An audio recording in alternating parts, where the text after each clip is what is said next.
Imagine someone watching Hamlet and then angrily declaring Shakespeare a liar because there's no historical record of a Danish prince who saw his father's ghost. You'd think they missed the point entirely, yet this is exactly how many people, both religious defenders and secular critics, approach the Bible. Both camps make the same fundamental error. There's a more sophisticated way to read these ancient texts. The error has a name, a genre mistake. A genre mistake happens when you apply the wrong truth criteria to a text, right? Hamlet is set in real Denmark. It references real geography and real political structures. No one calls Shakespeare a liar because we recognize the genre. Drama conveys social, political, ethical, and existential truths, not historical documentation. Different genres carry different types of truths. Historiography aims for factual chronology. Literature and epic convey social and moral insight. Poetry offers emotional and aesthetic truths. Parables teach ethical and spiritual lessons. Confusing these categories blinds us to what a text actually offers. The Hamlet parallel makes this concrete. Both Hamlet and the biblical narrative use real settings, Denmark and the ancient Near East. Both reference historical figures, Danish royalty, Egyptian pharaohs. Both employ sophisticated literary craft. Both convey social, moral, and existential truths.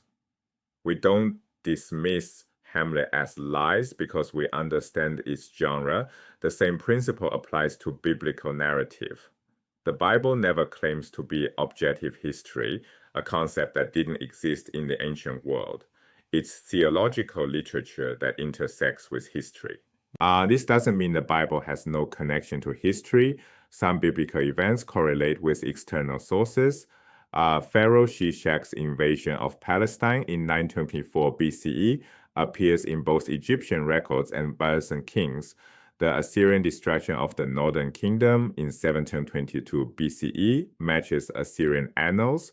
Babylonian chronicles confirm Jerusalem's capture in 597 BCE and the temple's destruction in 586 BCE.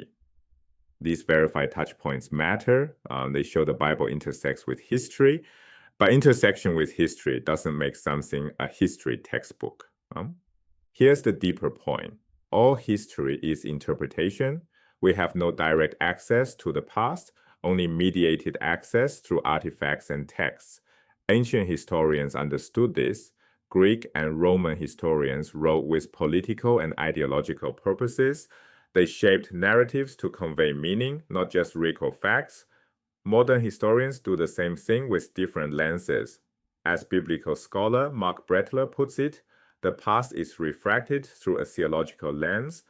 Biblical writers interpreted events to reveal divine purpose. That's not deception. That's the nature of historical writing across all cultures and eras. So what happens when we read Genesis 12:50 as powerful literature rather than contested history? The patriarchal narratives introduce us to Terah, his son Abram, Abram's wife Sarai, and nephew Lot. God calls Abram with a threefold promise: progeny, I will make of you a great nation; blessing, I will bless you; and land, the land that I will show you. These three elements establish the narrative engine for everything that follows. Every episode either threatens or reaffirms this promise, creating what scholars call suspenseful vacillation. Well, here's where the narrator's craft becomes truly impressive. Before God's promise, we get a seemingly throwaway detail in Genesis 11:30. Sarai was barren, she had no child. This single sentence creates all the dramatic tension that follows. God promises Abram a great nation, but his wife can't have children. The narrator plants information that reveals Abram must take God's word entirely on faith. This creates dramatic irony, a literary technique where the audience knows something the character doesn't. We know Sarai is barren. We know the promise seems impossible. We watch Abram navigate this tension without the full picture, making choices that threaten the very promise he's trying to fulfill. Watch how Abram's confusion drives the plot. He doesn't know the child must come through Sarai specifically. So when famine strikes, he surrenders Sarai to Pharaoh's harem to save himself, risking the very promise he's been given. He doesn't understand she's essential. Later, Sarai offers her servant Hagar as a surrogate. Abram accepts.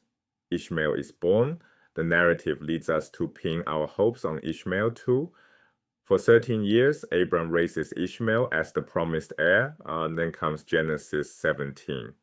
God specifies the child will come through Sarah, not Hagar. Abraham laughs in disbelief. He's 99 years old. Sarah is 90. His desperate plea, "Oh, that Ishmael might live by your favor." The entire patriarchal narrative oscillates between promise and threat. The promise is given, hope rises. Sarai is barren, hope falls. Hagar bears Ishmael, partial hope. Sarai is taken by Pharaoh. The promise is threatened. Isaac is finally promised. Hope soars. Then the binding of Isaac, the most extreme threat of all. Isaac survives. The promise endures.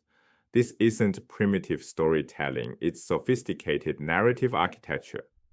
The writer withholds information strategically, plans details that pay off chapters later, and builds theological tensions through literary craft. The suspense isn't accidental. It's designed to make readers feel the weight of faith, the uncertainty of promise, the struggle to trust. This reading approach gives us freedom from false dichotomies. The choice isn't between literal historical fact and worthless fiction. Literature conveys real truths, social, moral, existential truths that matter as much as chronological accuracy.